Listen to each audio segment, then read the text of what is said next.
It seemed like a typical workday, with nothing to indicate the impending chaos, until a frantic call shattered the peace. Her mother-in-law was shrieking into the receiver. "I'll tear all her hair out," she shrieked, continuing. "We broke down her dacha door. We wanted to celebrate New Year's, but there was a bear trap. Your brother's in the hospital." Her husband Dennis immediately left work, and they both rushed to deal with the situation. However, what awaited them behind their own apartment door left them ashen with terror. Greetings, dear listeners. It's a pleasure to welcome you to my channel. I have an interesting news story for you. Enjoy listening. Capitolina had never been fond of boisterous celebrations. New Year's for her evoked the scent of tangerines, the quiet crackle of candles, and old movies on television. But after marrying Dennis, everything changed. His mother, Elvira Markovna, considered herself the chief orchestrator of family gatherings and insisted that the newlyweds celebrate every holiday at her 3-room apartment on the outskirts of the city. Everyone would gather there. Dennis's younger brother, Roman, with his wife, her cousins, their neighbor, Aunt Zina, and about 5 other people from their building. Capitolina would patiently chop salads, wash dishes, and listen to her mother-in-law's barbs about how modern youth didn't know how to cook. Last winter, her patience finally snapped. In front of all the guests, Elvira Markovna declared that Capitolina was a country bumpkin, a gray mouse, who should at least get a manicure because it was embarrassing to be seen in public like that. Dennis remained silent, engrossed in his phone. Capitolina swallowed the insult, but something inside her broke. Then came the incident with the dacha. The old house in the village of Yasnaya Poliana had belonged to Capitolina's grandmother. It sat on a 600-square-meter plot with a leaning gazebo, apple trees, and a well of icy water. Capitolina visited every weekend, tending to the garden beds, painting the fence, and replacing the roofing. It was her sanctuary, a place where her mother-in-law's nagging voice and her husband's silent disapproval couldn't reach her. Elvira Markovna had been eyeing the dacha for a long time. At first, she hinted that it would be nice for the whole family to spend the summer outdoors. Then she plainly stated that since Capitolina was married to her son, the dacha was now communal property. Dennis nodded, agreeing with his mother, saying there was no need to be greedy. Capitolina continued to visit alone in silence. In the spring, her mother-in-law tried to achieve her goal through her son. Dennis came home looking grim and immediately started. "Mom says you're not giving her the keys to the dacha. That's not right. We're family." "The dacha is mine," Capitolina replied calmly, without looking up from her book. "So what? You're my wife now, which means it's mine too." "Legally, that's not true. The dacha was acquired before our marriage. We don't have a prenuptial agreement. It's my personal property." Dennis flushed. "Have you become completely greedy?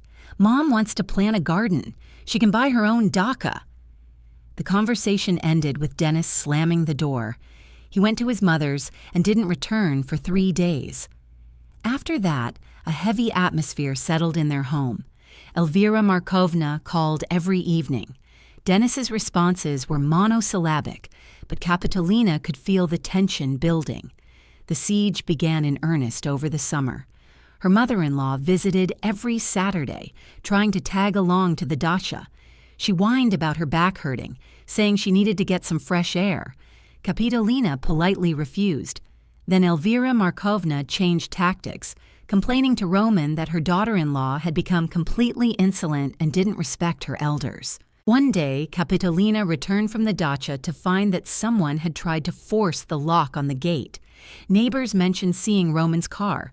Capitolina said nothing, but the next day she replaced all the locks and installed cameras around the perimeter. Dennis exploded. "Are you crazy? Hiding from your own family?" "From strangers," she replied coldly. In the fall, their relationship completely deteriorated. Elvira Markovna stopped greeting her. Dennis spent more nights at his mother's than at home. Capitolina didn't object. She felt calmer when she was alone. She worked remotely as an editor for a publishing house, earning about 80,000 rubles a month. She could afford not to depend on her husband. In November, Elvira Markovna called a family meeting. Everyone gathered. Denis, Roman, and his wife Svetlana, and her cousin Irina. Kapitolina was summoned for a serious talk. "We've discussed it," her mother-in-law began grandly, "and decided that we'll all go to your dacha for New Year's. Fresh air, barbecue, a banya. Roman's doctor prescribed rest. He needs nature."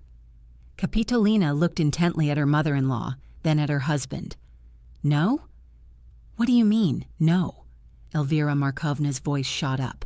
"Are you completely brazen? The dacha is mine. I haven't invited anyone." "Denis," his mother wailed, "are you hearing what your wife is saying?" Denis shifted uncomfortably. "Kappa, it's family." "The dacha is mine," Roman interjected grimly. "You greedy thing, you're probably hiding a lover there." Svetlana giggled. Kapitolina stood up and silently left the apartment. At home, she turned off her phone and went to sleep. For the first time in months, she slept soundly. The next morning, Denis came for his belongings, saying he would stay with his mother for now. Kapitolina nodded. He left, slamming the door.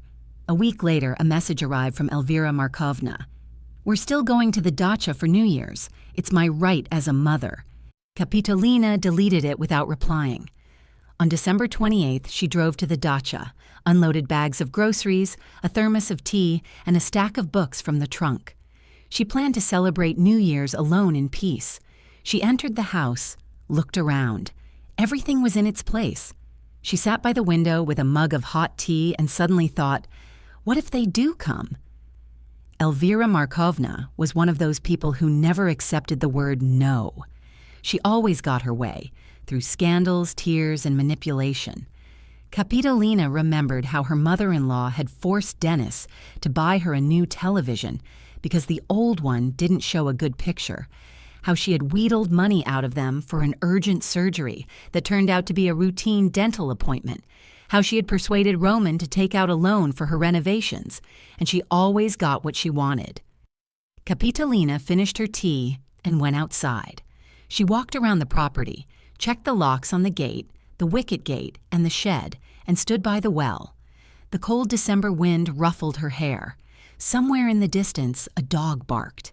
She returned to the house, retrieved an old hunting trap from the pantry, a large rusty piece of metal that her grandfather used.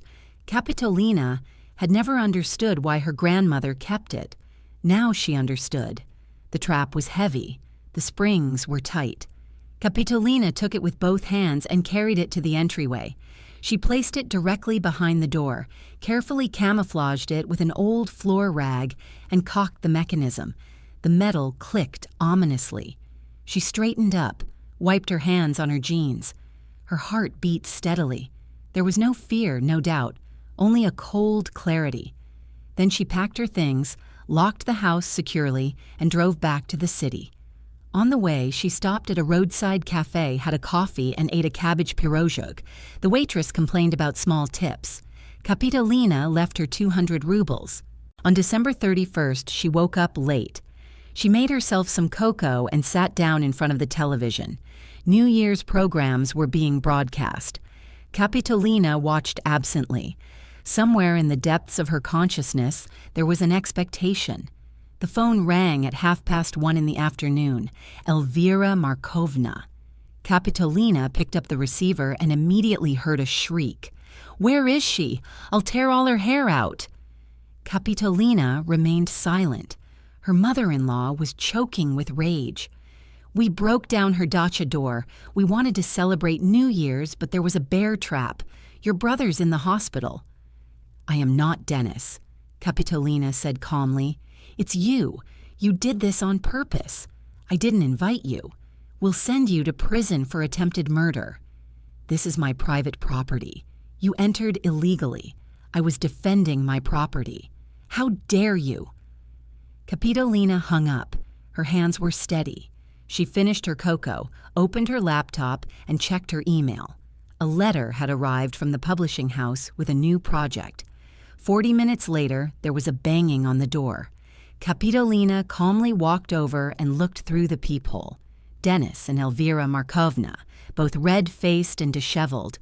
Her mother-in-law was shouting something, waving her hands. Kapitolina opened the door and saw them turn ashen with terror. The entire apartment was empty, completely empty. No furniture, no dishes, no curtains. Bare walls, bare floor.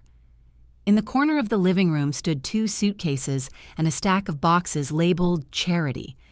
In the middle of the room was a folding camping chair and a small table. On the table were a laptop and a mug. What is this?" Dennis rasped. "I'm moving out," Kapitolina said evenly. "The apartment is yours. Or rather, the mortgage is yours. The bills are on the table in the kitchen. I paid my share through the end of the year. You're on your own after that." Elvira Markovna's mouth opened and closed like a fish. Finally, she managed to squeeze out, "Is it because of Roman?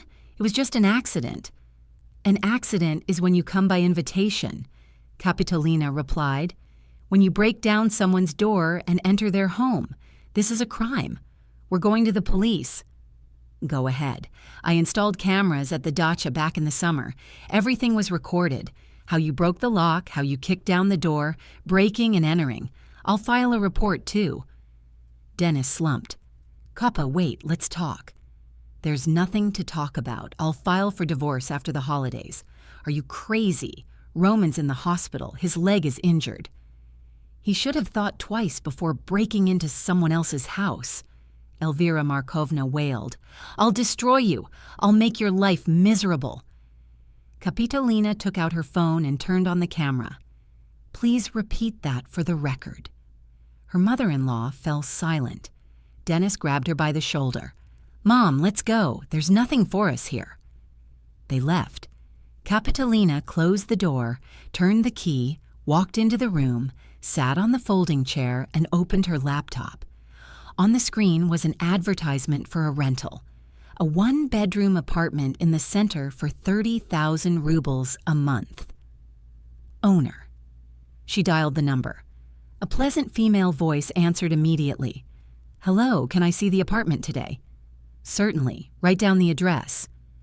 Kapitolina jotted it down and called a moving company to pick up her belongings the next morning. Then she opened her contact list, found the name Mom, and pressed call. "Kapochka, happy holidays, darling." "Mom, hi. I'm coming to your place for New Year's. Is that okay?" "What happened?" Her mother immediately detected something in her voice. "I'll tell you later. I'm leaving now. I'll be there in about 3 hours." "All right, my dear. We're waiting." Kapitolina hung up, stood up, pulled on her jacket, and took 1 suitcase. She would get the second one tomorrow. She walked around the apartment one last time. Empty, clean, nothing superfluous. She went downstairs, started the car, and drove onto the road. Outside the window, gray 5-story buildings flashed by, a few passers-by with bags, garlands on the lampposts. Her parents' house smelled of pies and pine needles. Her mother opened the door and hugged her silently. Her father was sitting in front of the television but got up when Kapitolina entered. "Did something happen?" "I'm getting a divorce." "I see," her father nodded. "That's right." Her mother stroked her daughter's head. "Go wash up and then we'll talk." That night, the 3 of them celebrated New Year's. Her father opened the champagne. Her mother set the table. No one asked any unnecessary questions. Kapitolina sat on the old sofa, looking at the Christmas tree, and felt a weight lifting from her soul. At 2 in the morning, a message arrived from Dennis. "You'll regret this." Kapitolina deleted it without finishing it. Then came much unpleasantness. The division of property, Elvira Markovna's attempts to get compensation for her son's injury. Roman wanted to file a report, but his lawyer explained that the cameras had recorded the break-in, and then he could be prosecuted. The case was dropped. Kapitolina rented an apartment in the city center and got a new job as an editor at a large publishing house, with a salary of 120,000 rubles. The divorce was finalized 6 months later. Dennis tried to claim the dacha, but the documents were ironclad. It was premarital property.